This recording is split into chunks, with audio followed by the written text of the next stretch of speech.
Hi hello అండి. ఇవాళ మనం గులాబ్ జామున్ చేద్దాము. నేనైతే ఆశీర్వాద్ తీసుకున్నానండి గులాబ్ జామున్ మిక్స్. ఇది మనము పౌడర్ని మిక్స్ చేద్దాము. పాలతో మిక్స్ చేస్తాను ముద్దలాగా. ఈ గ్లాస్తో మనము షుగర్ సిరప్ తీసుకున్నానండి. మీకు క్వాంటిటీ మీకు స్వీట్నెస్ని బట్టి మీరు తీసుకోవచ్చు. ఆల్రెడీ మనం షుగర్ సిరప్ రెడీ చేసి పెట్టాము ఇలా చేసి. ఇప్పుడు ఈ పిండిని మనము బ్యాటర్ని మిక్స్ చేసి పెడదాం.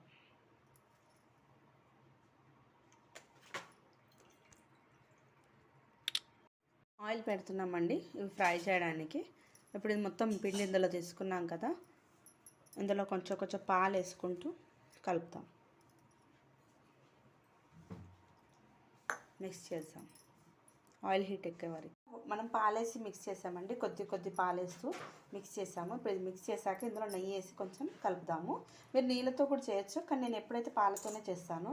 పాలతో చేస్తే ఏంటంటే స్మూత్నెస్ ఎక్కువ వస్తుంది పిండి. ఎందుకంటే ఇవి రౌండ్గా చేస్తే ఇంత క్రాక్ కూడా రావద్దు గులాబ్ జామున్, అప్పుడే మంచిగా వస్తాయి. మనం ఇలా రౌండ్ చేసేటప్పుడు రౌండ్గా రావాలి. ఎక్కడ కూడా క్రాక్ వచ్చింది అనుకోండి గులాబ్ జామున్ అంతా గుల్లగా అయిపోతుంది.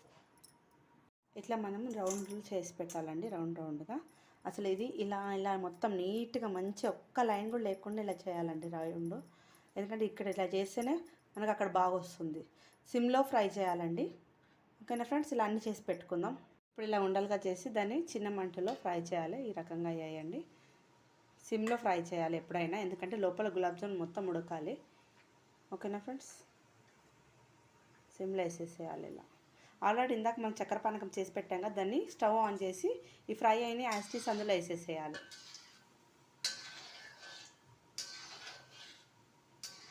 ఇలా చిన్న మంట మీద పెడితే గోల్డెన్ కలర్ వచ్చాక తీసేయాలి. తీసేసి అందులో వేసేసేయాలి చక్కెర పానకంలో. ఇవి ఫస్ట్ చేయడమే, రౌండ్ చేయడమే ఇంపార్టెంట్ అండి. దీనికి చాలా సిమ్లో వేపడం ఇంపార్టెంట్. ఈ రెండు బాగా పాటించామనుకోండి పర్ఫెక్ట్గా మనకి స్వీట్ షాప్లో దొరికే గులాబ్ జామున్ రెడీ అవుతుందండి. ఇప్పుడు ఇవన్నీ తీసి మనం చక్కెర పానకంలో వేసేద్దాం. ఫ్రై అయ్యాయండి. ఇప్పుడు ఇందులో నుంచి మనము పానకం పెట్టాం కదా అందులో వేయాలి. ఒక 1 అవర్ అందులో సిరప్లో ఉంటే సిరప్ అనేది అందులోకి వెళ్తుందండి. 1 అవర్ తర్వాత తినొచ్చు. ఓకేనా ఫ్రెండ్స్, ఈ గులాబ్ జామున్ ఇందాక మనము చక్కెర పానకంలో వేసాం కదండి, అది తీసాము. ఒక 1 అవర్ తర్వాత ఇలా మంచిగా మెత్తగా బాగా స్మూత్గా వచ్చింది. టేస్ట్ మాత్రం చాలా బాగా వచ్చిందండి. ఇది తెలియని వాళ్ళ కోసం చెప్పానండి.